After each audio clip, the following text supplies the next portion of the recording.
I'm Gilbert Cruz, editor of the New York Times Book Review, and this is the Book Review Podcast.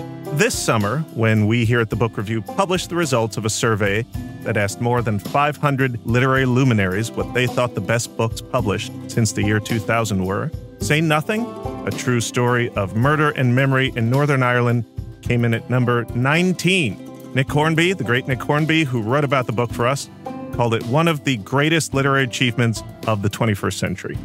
In Say Nothing, the journalist Patrick Radden Keefe gives us a history of the Troubles, the name for the 30-year conflict in Northern Ireland between the British and the Irish, through a series of characters, the most prominent of which are Dolours Price, one of the first female frontline soldiers in the Irish Republican Army, the IRA, and Jean McConville, a widowed mother of 10 whose abduction and killing by the IRA remains one of the conflict's most infamous moments.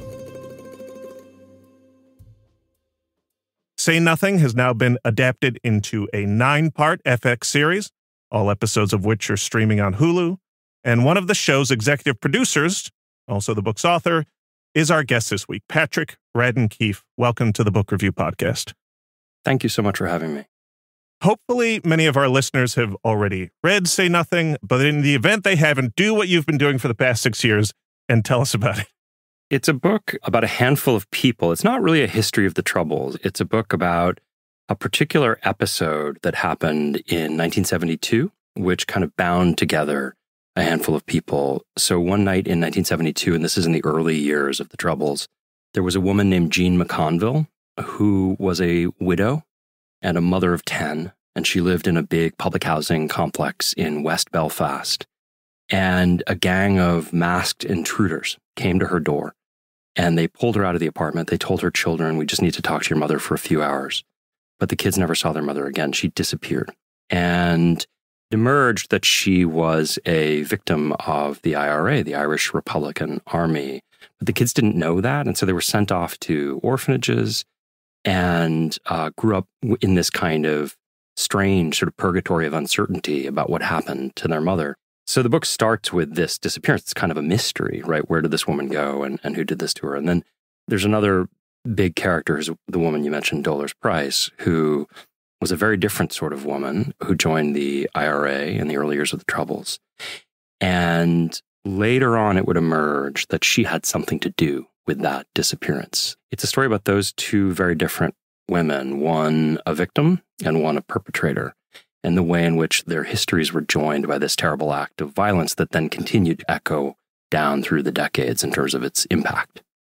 I knew when I said my intro that you would take issue with part of it because you've said over the years that this is not a history of the Troubles, but I will maintain that I learned more about the Troubles by reading this book than I think I ever would have by reading some other book, which I probably wouldn't have read because I'm not going to read a history of the Troubles. It's the same way where I said to myself, I don't know if I want to read about the opioid crisis. And then I picked up Empire of Pain, and I felt like the entire history was there.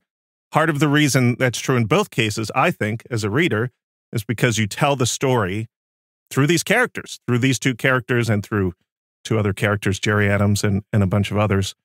When did you realize that this was the way to tell both a mystery, a story, and to insert all this history in it in a way that really ended up being very digestible for readers?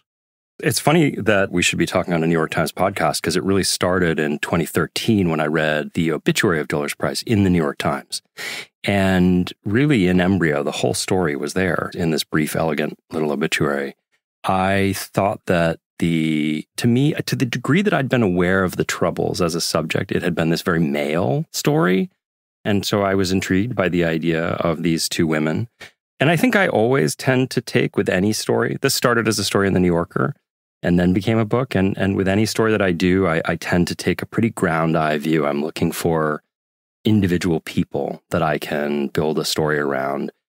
Ideally, I'm not having to strain to connect those people. They're already connected in some fashion by the events in question. The thing about Northern Ireland is that it's a tiny place. Everyone knows everyone.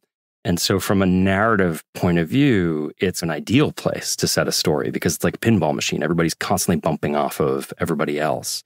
And I think when I had that intuition originally, It was for the purposes of this piece, which was quite a long piece that was published in the New Yorker in 2015. But this was one of those pieces where, as I was finishing, I felt as though there's so much more here. And I'm so pleased to hear you say that about the Troubles and the way you approached it, because my hope would be that the book would reach people who would never pick up a history of the Troubles, but that after reading it, they might pick up a history of the Troubles. And there's a huge literature, obviously, including many good books about different elements of the Troubles, a lot of them mentioned in the endnotes of my book. But I was very deliberately trying to write something that would be approachable to people who couldn't find Northern Ireland on a map. I wanted it to be something, a story that anybody could find some kind of emotional purchase in, not just people who have a more kind of scholarly inclination to learn the history. I read that you have credited a professor from Columbia that you studied with in teaching you how to write narrative nonfiction in a way that would be, as we say, very approachable, which I think is probably harder than anyone thinks it is. What do you remember him teaching you? Was it a set of precepts? Was it always think of the reader in mind when you're going out there and writing your paragraphs? So the professor was Simon Schama, the great historian Simon Schama, who I studied with at Columbia and worked for as a research assistant. And he became a really significant mentor for me when I was young, and I think took me seriously as a writer at a point where I don't know that I took myself all that seriously.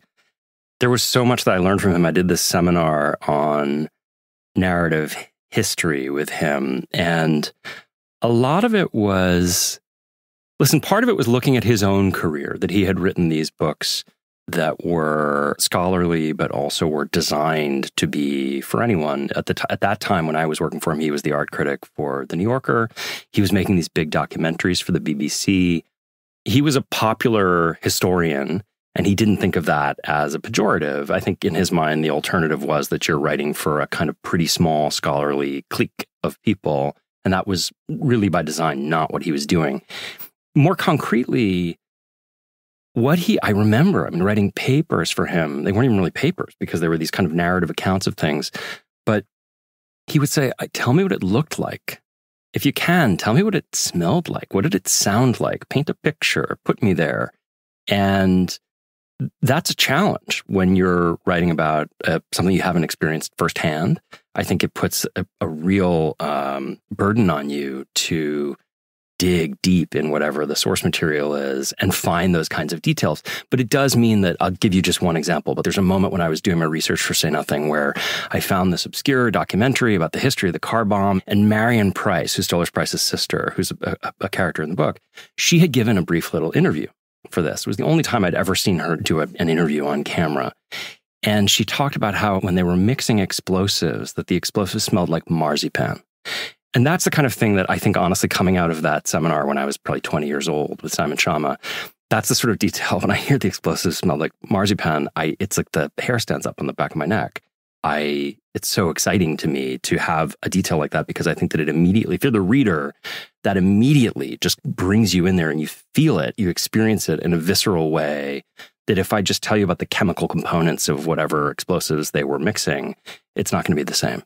Sort of an appeal to the senses. We had Robert Caro on a few months ago for the 50th anniversary of The Power Broker, and I always think about him being able to describe the dirt in the Texas Hill Country because he went and lived there and probably touched it all the time and knew what it felt like under his feet and knew what it smelled like.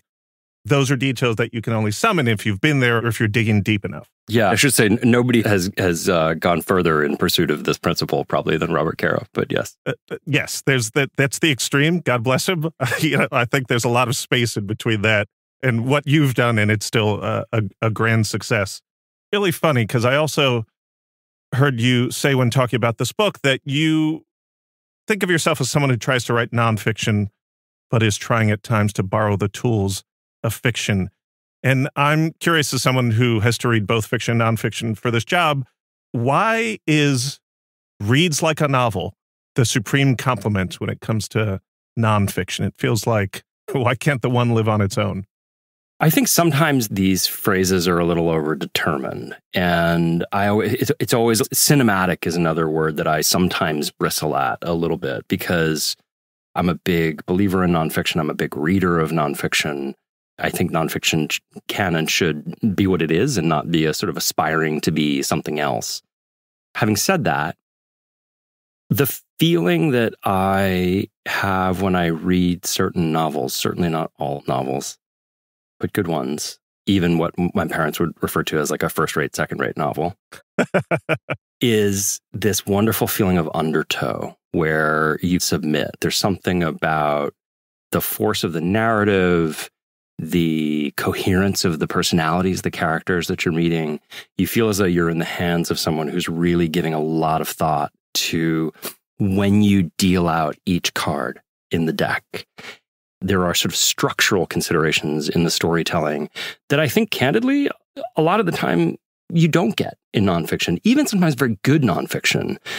I will often have the frustrating feeling that somebody has done incredible research, and then when it comes time to tell the story, they feel as though most of my work is done. Now what I need to do essentially is take this big compost heap of research that I've assembled over the last few years and just push it across the table at the reader in no particular order, or in a kind of ham-handed way where you've experienced this, I'm sure, where you get a kind of gripping opening, and then you finish chapter 1 and you get to chapter 2 and they say, and now we go back to the beginning and I'm going to give you all of the boring exposition. Yeah, let's tell you about this person's grandparents. Exactly. First, we need to go back to the deep history of corn. What I love is, whether it's in a newspaper or in a magazine or in a book, nonfiction that feels just much more carefully constructed, where, for me, particularly with expositional stuff, the background stuff, if it can be folded in such a way that I don't even notice, where there is no section where it's kind of like, and now all the boring history that you need to know as a prerequisite to understand the story.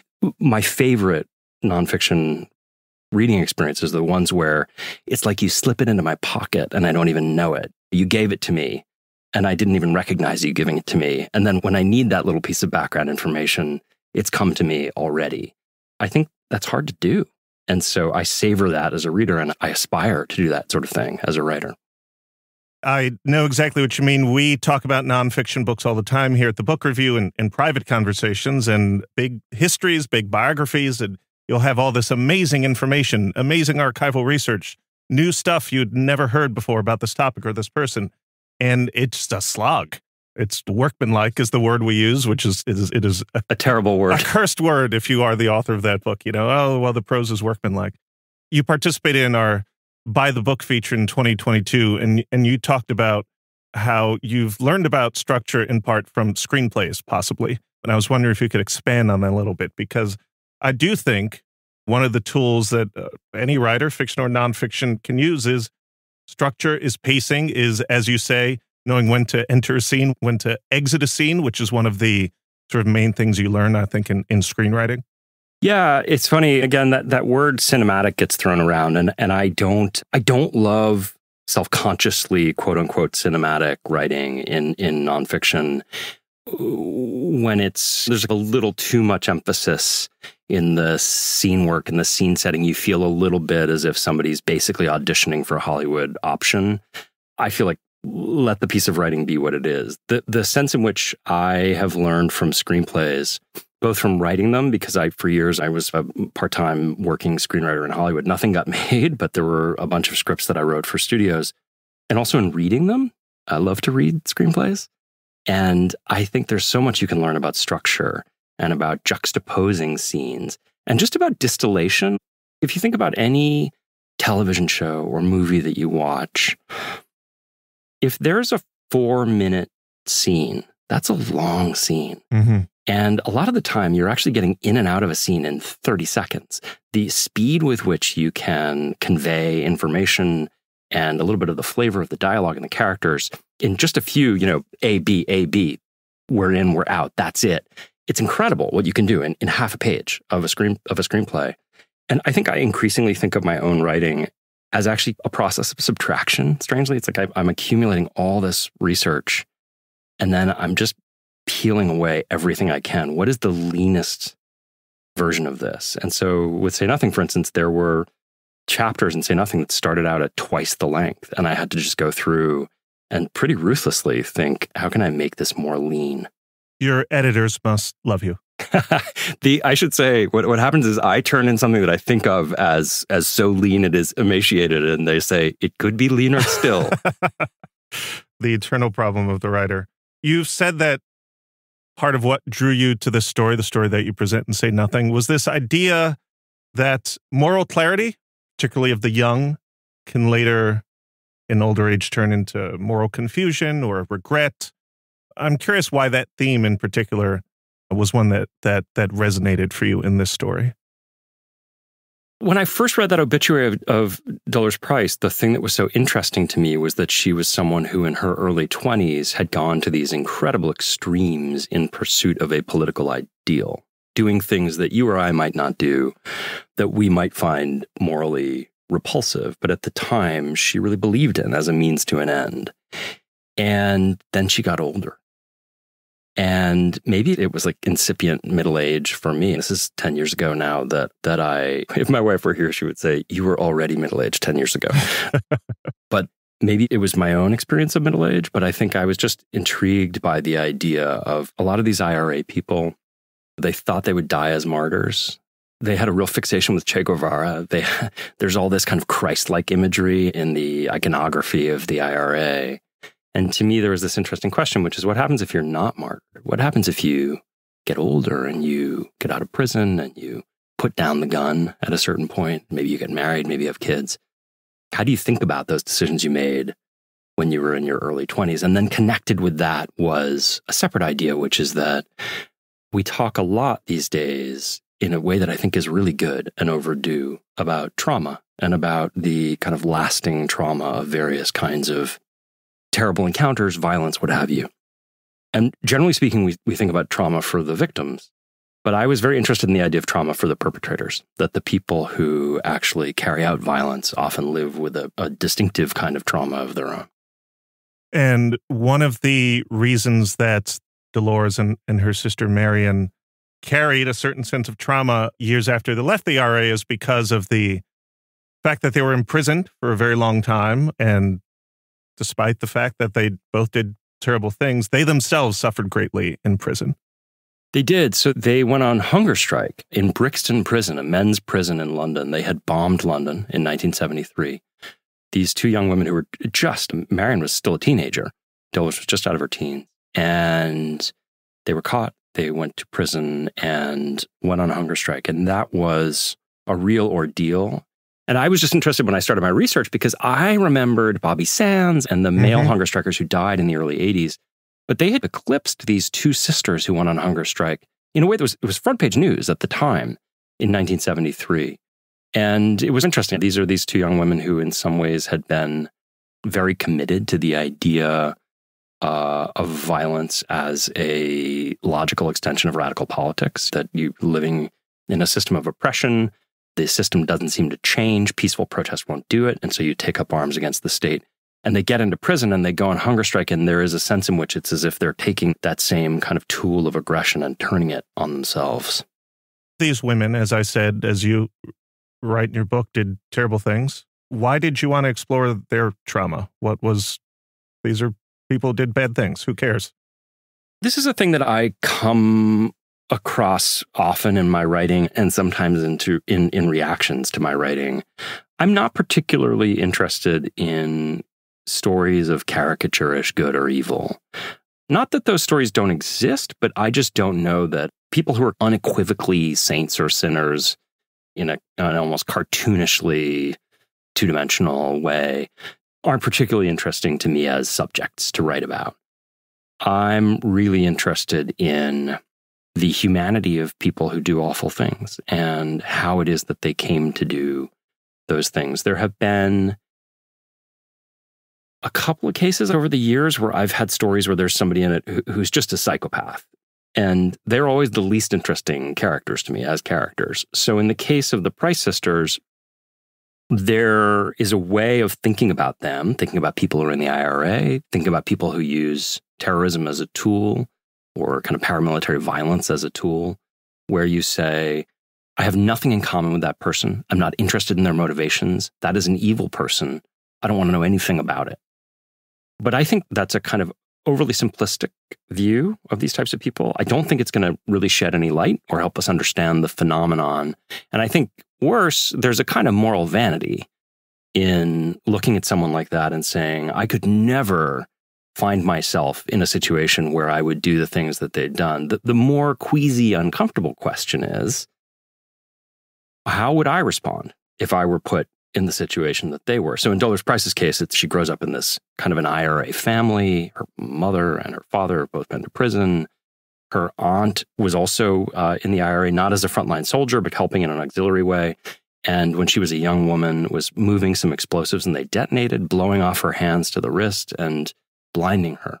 And so little Dolours Price, age 9, has the job of, her Aunt Bridie was a chain smoker, and sitting with her Aunt Bridie and putting these cigarettes between her lips so she can take a puff. Just imagine being 9 years old and you live with this kind of living martyr to the cause of Irish independence. Think about how it might affect you psychologically, emotionally. Think about the roads that might take you on. All those questions are really interesting to me, and I think that there's a way of examining them that is curious and even compassionate, but that doesn't reserve judgment or kind of paper over the terrible things that somebody like Dolours did. We'll be right back.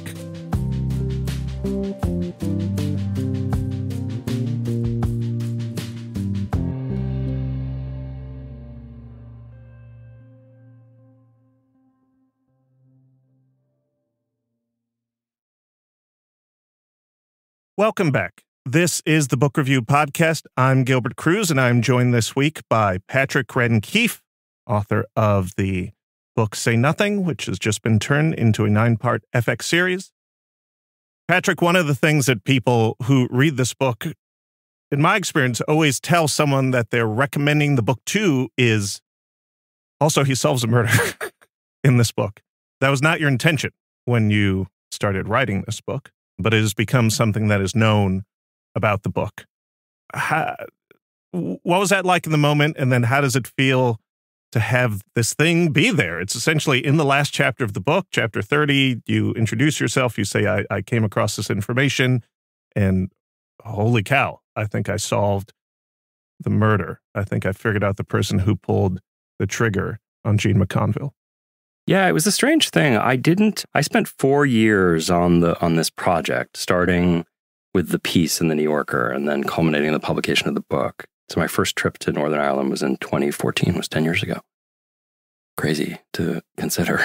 And I always knew that the event that precipitated this whole story for me was the abduction and murder of this woman, Jean McConville. But during the 4 years I was working on the book, I didn't think of it as a whodunit. I didn't think of that as being the story that I was telling. On some level, I had always assumed that the killer was like anonymous IRA gunman number 3. And I had been at pains when I was writing the book I had a rule, which was essentially, you are focused on this handful of people, and we are going to see this story through their perspective. And if there's some big important thing that happened in the Troubles that they didn't experience firsthand, you're not going to give it a lot of real estate. There is literature out there, people can consult it. So there are big moments in the Troubles, like Bloody Sunday, that get just a couple of sentences in the book because none of my central characters experienced it. And I figured whoever it was that killed Jean McConville wasn't one of my central characters. And so on some level, it just wasn't that important to me. And I had been working on the book for 4 years. I had actually written the final chapter. And I was just going back over a transcript of an unpublished interview that Dolours Price had given. I had already read it several times. And this is a real lesson to any other writers or researchers out there, is that I found this to be so true in my work, that you read something once, and then if you're spending months or years on something, all of your ambient awareness of all these other factors is just slowly accumulating over time. And so it's often a really helpful exercise to go back and reread a source that you read 6 months or a year ago. And in this case, I reread something and it triggered a memory of something else that someone had told me. And suddenly I had figured it out. And the bizarre thing is that it turned out that the killer was somebody who was already a character in the book. We are not going to say who that person is for those listeners who haven't read the book. And if you haven't, you should definitely go read the book. But it was a revelation, an unexpected revelation for you. When you figured out who it was, did that require you going back and reworking the book, sort of amping up that person more in certain parts of the book, or reframing it in a different way? The first thing, and I should say, just to be perfectly clear, it's obviously a huge thing to accuse somebody of a murder who's never been publicly accused of it. And this is one of the most notorious war crimes of the Troubles. When I initially made the discovery, I'd say I was 95% sure I was right. I then did a bunch of additional due diligence to just make sure that I was 100% sure. Because if I really had any doubt at all, I would not have published this person's name. This person is still alive. So that was the first thing. And then the second step was a great deal of lawyering, literally in New York and London and Dublin and Belfast, all these different lawyers poring over this and thinking, can you do this in a book? Can you name somebody who's never been arrested, never been questioned by the police in a killing like this? And then there was this bizarre moment where I thought I should do exactly what you just described, which is I should go back to the manuscript and I should lay in some foreshadowing so that it'll be more satisfying on a literary level for the reader when they get to the end and they discover the truth. And it was the eeriest thing, but I went back to the book and the foreshadowing was already there. Really? Yeah. So I hadn't known. Like, the clues were all right in front of me to a point where literally I had written them into the book, but I hadn't known until. So I actually didn't end up adding anything retroactively, but there was this kind of bizarre thing where there are a few lines in the book that in some ways, if I look at them now, feel like tells, except when I wrote them, they were subtle enough that even I didn't pick up on them. Now, this person, as you say, is still alive, and as far as I know, correct me if I'm wrong, has not been held legally responsible in any way. There was no witnesses who are still alive. There's no evidence tying this person directly to the crime. Given that this was not your intention in writing the book, but it was a byproduct, and yet it happened, and that this person is still out there living their life and not being held responsible in some grander way, is that an odd feeling to you? It is and it isn't. I think that I went to law school before I became a writer. I always wanted to be a writer, but I wasn't completely sure I'd be able to. Just hedging your bets. Could go with it. Yeah, exactly. And so I went to law school and never practiced. But I do think about the fact that the burden of proof for me as a writer is different than it is for a prosecutor or for a cop. And I think that's totally appropriate. They wield a power that I don't. And so there's a much, much higher threshold of proof that they would need to satisfy. I think of myself as in fundamentally a kind of different business. I'm in the truth business. And if there is something that I know and I can prove and I feel really confident of, then I want to put it out into the world. And on some level, I don't give too much thought to what happens next. And I certainly don't think of that as a measure of the success or failure of what I've done. The analogy for me here would be the Sackler family, who aren't going to prison anytime soon. And it's unclear exactly what the nature of justice for them will look like, but almost certainly it will fall very short of what a lot of people think they should face.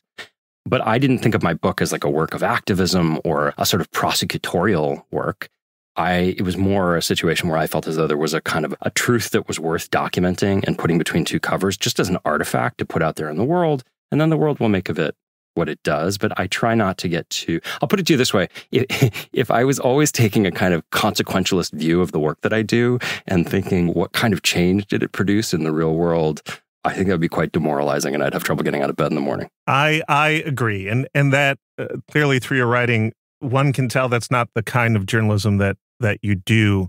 Just is curious. This is such a bizarre case. This is not, as I say, you didn't go into it with the intention of cracking the mystery for your true crime podcast. You actually were trying to do something else, which was to tell the story of these people. Well, and I wouldn't have thought, if I didn't end up figuring out at the end, I wouldn't have thought, I think that for readers, it is unquestionably true that the book has there is a sort of literary satisfaction in the conclusiveness of the kind of that last piece clicking into place in the last chapter. I've heard from enough people to know that's the case. But I wouldn't have felt, if like absent that piece, I wouldn't have felt that the book was a failure or that I had somehow failed to deliver. And I think it's often, listen, it's the nature of life that often we're writing about mysterious stories that we're not able to conclusively solve. Let's turn to the adaptation here. You are an executive producer on the show, but of course, you and I know that can mean anything, right? It can mean lots of things. It can mean you just get the paycheck or you're very hands-on. Where did you fall in between those two poles? So I have had cases where I was an executive producer, but nobody was really asking me for much at all, or particularly enthusiastic when I volunteered things that weren't asked for. In this case, because the book is very close to me, because it's about real people, many of whom are still alive, because I had really labored to capture a specific tone in the book, I never shopped this to Hollywood or showed it around the town. There was only ever one pair of producers that I showed it to, Nina Jacobson and Brad Simpson, who I had known for years. They have a company called Color Force, and they're very good with book adaptations.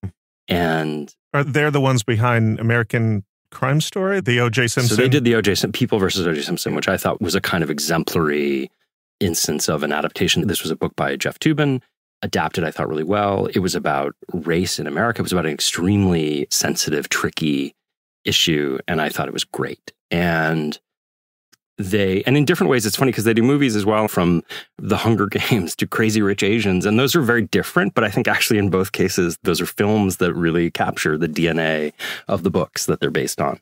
Adapting books is hard. Mm-hmm. And so I showed it to them. They asked to read it. And when they came back and said, listen, we'd like to do this, their pitch to me was, you will be an active partner with us from beginning to end. It won't be a situation where you give us the rights and we come back with a TV show that we made. I was it's been a 5-year process, and I was right in the sandbox the whole time. Is it true that you did some more reporting as a result of working on the show? A little bit, not on really big, significant plot points. It was more that I think that authenticity was really important to all of us. And in some cases, I was going back to sources and saying, what would this character have worn? What was Dolours Price's wardrobe like? Or asking questions of that degree of kind of specificity. And it was like production design questions. And where was this filmed? So we filmed, it was a long shoot, it was a 9-month shoot, and we filmed all over. We did film in Northern Ireland, in Belfast and around Belfast. We filmed in Liverpool and in Sheffield. It's interesting, if you want to recreate Belfast in 1972, you can't really do it in Belfast today because it's been so modernized. But particularly in Liverpool, we found these long stretches of that kind of 19th century sort of brick, 2 up, 2 down workers' housing of the sort that was very typical of the Lower Falls Road in Belfast. And then we built a big backlot on the outskirts of London, which was essentially our studio, where we recreated a big chunk of the Lower Falls Road and did a lot of shooting there as well. You published this book in 2018, correct? Yeah, late 2018 in Ireland and the UK, early 2019 here. So what was the reaction in Belfast then, which I mentioned you've talked about, and more to the point now, what is it like to go back there? Are you running into people who are like, oh, it's you again? Yeah. Why do you keep coming back? It was really weird, to be honest with you. I wasn't sure who would read the book when I was writing it. And during the years I was writing it, my elevator pitch, I could see people's eyes glazing over when I talked to them about what I was doing. That is, people here in New York. And so I thought that the book wouldn't make a ripple here in the US. And I thought that there would be feverish interest in Ireland and Northern Ireland and England. And I had it exactly wrong. It came out first over there. It was met with almost complete silence. Most of the major newspapers in the UK didn't even review it at the time, which I think was probably a combination of the fact that the Troubles is still a very sensitive subject over there. There's probably a little bit of a Coles to Newcastle, like, who is this Yank to tell us about our own history thing going on. Legally speaking, I'm not sure that they knew how to handle the revelation at the end. It was just a kind of a hot potato. So it wasn't even reviewed over there initially. Here, I had thought, in part because I grew up in a in an Irish-American family in Boston, and I was aware of some of the kind of myths of Irish America about the troubles in the IRA, I thought that the book would feel too ambivalent, certainly to Irish Americans. And I was startled that right from the start, it was widely reviewed here and people really read it. And I think it turned out that lots of people shared my ambivalence. And then what happened was I started going back to Northern Ireland, and slowly people started to read the book. And it won some prizes, which I think actually, strangely enough, people were attentive. And not necessarily the average reader, but certainly in newspapers and places that might review it, pay attention to that kind of thing. And eventually I went back on a kind of book tour to Northern Ireland. I did an event. I did the Belfast Book Festival. When was this? What year? It's later. I think this is maybe even post-pandemic. And I did an event at the Seamus Heaney home place, which is in Balahi, which is Seamus Heaney's hometown. And for both events. And the thing that was interesting was it was all young people. It's people in their 20s and 30s. And when they came up afterwards, they would say, I was born after all of this. My parents went through it, but they never talk about it.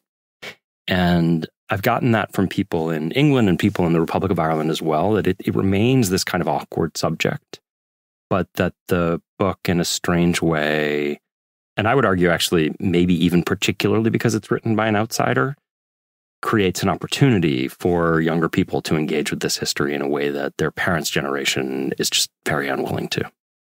Is this series, I don't know what the streaming rights are. Is this going to be shown or available in Ireland, Northern Ireland? It is. So it'll be FX made it. It'll air on Hulu here, but on Disney Plus everywhere else. Got it. Do you expect to hear from anyone else after it goes up? I'm already hearing from people. Oh, okay. Yeah. I heard from people after the trailer dropped. Yeah. What did they say? It's a fascinating mix of reactions. I guess the first thing that I should say is I think the show's good. That in being as involved as I have been, I don't have the kind of plausible deniability that I would have if I were an executive producer in name only. But I can tell you honestly that I've been nervous about it because it was really important to me that we get it right. And this series is much different than the show in a lot of ways. A series has to be. It's a dramatic series. It's a different thing than a nonfiction book. But I think it captures the DNA of the book. So people responded to the trailer. There have been some, it's mostly people in the press who've had the opportunity to watch it. And I think generally the reaction has been good. But listen, it is a very sensitive subject. And it's a kind of an edgy story to be telling in 2024, the story about young people basically embracing political violence and then taking the long view of their lives and how they feel about that, the kind of costs and consequences of that decision over the decades. And that's a pretty raw subject. Do you think you've learned anything about storytelling in the process of taking this story from magazine article to book to 9-part TV series? One thing that has definitely come across, well, there's two things I would say. One is just on the level of the kind of experiential level of the author who becomes a producer on a television series. There's a great podcast in England, the Adam Buxton podcast. And Adam Buxton did an interview at one point with Ian McEwan. And Ian McEwan was telling very funny stories about his experiences in Hollywood. And he says, when you're a novelist, you control, like your domain is this tiny little patch of land, but you are the absolute ruler of that patch of land. And when you're working on a movie, you're like a minor lieutenant colonel in this vast army. So some of it for me was just learning to trust collaborators, right? Learning that you're not going to be the absolute authority on every single decision. You're a voice in the room, an important voice in the room, but not the only voice in the room. In terms of storytelling, I try to write in a way that is as visceral and engaging as possible. I really want to feel as though I am pulling you into the story and holding on to you for dear life. Nobody's required to read what I write, and so I want you to keep turning the pages, and I will hang on to you by hook or by crook. But the toolkit that you have when you make a series is so much more visceral. It's almost kind of fissile in its power. So whether it's the abduction of Jean McConville, which is the opening scene of the series, or any number of other moments in the book, these are things that I can make as vivid as possible in black and white on the page. And you're my partner in that, because hopefully you're seeing it in your mind's eye. But to actually see an actress playing Jean McConville, this brilliant actress, Judith Roddy, to see the faces of her children as she's taken out, to hear the screams, it affects you, I think, almost physiologically in a different way, in a really profound way. And so I was there on the set when we filmed that scene, and everybody's standing around the monitors, and each time, filmmaking is grindingly repetitious, but each time we filmed it, you would look around the monitors, everybody was crying. You're feeling it in your guts and your solar plexus in a way that at best you can on the page, but it's just a very different, I think, and in some ways more potent medium. Does it make you want to return to screenwriting, that thing you tried long ago when you weren't a staff writer? I don't know. I want to go back to my tiny little patch of land where I'm the absolute sovereign. Jerry Adams is a character in the book, is a character in the series. The series, each episode ends with a title card. The title card reads, Jerry Adams has always denied being a member of the IRA or participating in any IRA-related violence. Have you ever heard from Jerry Adams? Never heard from him. Yeah, but you have to put this in. Yeah, I think, listen, I wasn't party to that decision. That was the legal people at the studio. There is an absurdity to it in the sense that the only person who maintains with a straight face that Jerry Adams wasn't in the IRA today is Jerry Adams. That's a plot point in the book, and it is in the series. You encounter it, and it's an interesting aspect of this story, is the kind of quicksilver nature of Adams. And it's funny because as a magazine writer, I think about this, right? Because occasionally you'll write a long piece about someone, and they will essentially deny everything in the piece. And there's a funny way in which certain pieces that I've written, if it's a long piece about somebody, say I'm writing about you, and I say Gilbert X, Y, and Z, and then parenthetical, a representative for Gilbert says this is not true. And then we go on and I tell them, but in this particular summer, Gilbert did this and the other. A representative for Gilbert says, it's one of these things where the more you trot out that parenthetical denial, there's this kind of interesting sort of self-disqualifying element to it, where the more you deny these things that the reader fundamentally understands to be true, in a strange way, it actually erodes your credibility. So I think this is the trick with Adams, is that you end up with that disclaimer at the end of every episode, which we have to put there for legal reasons. But my sense is for a certain kind of viewer, it's going to function as like a bizarre punchline. That is a grim punchline. It is a very grim punchline. But I also think that we have to say, in fairness to Adams, that this is someone who, dishonest though he may be about his own personal history when it comes to the IRA, steered the IRA out of this conflict. You know, there was this grinding, bloody conflict that people thought would go on forever, that lasted for 3 decades. And this was the guy who took this armed group and cajoled them to the negotiating table and achieved this diplomatic miracle of the Good Friday Agreement. That's the peace agreement that ended the Troubles in 1998. And to me, it's kind of all part of the story. It's part of what makes this, in my mind, so rich and fascinating. Is it wasn't despite these lies that Jerry Adams managed to emerge as this kind of historic figure, this peacemaker. I think the really uncomfortable thing to contemplate is it might be because of the lies that he did. Patrick Radden Keefe, author of Say Nothing, which has just been turned into a series that is now airing on Hulu. Thank you very much for appearing on the Book Review Podcast. Thank you so much for having me. That was my conversation with Patrick Radden Keefe, author of Say Nothing. I'm Gilbert Cruz, editor of the New York Times Book Review. Thank you for listening.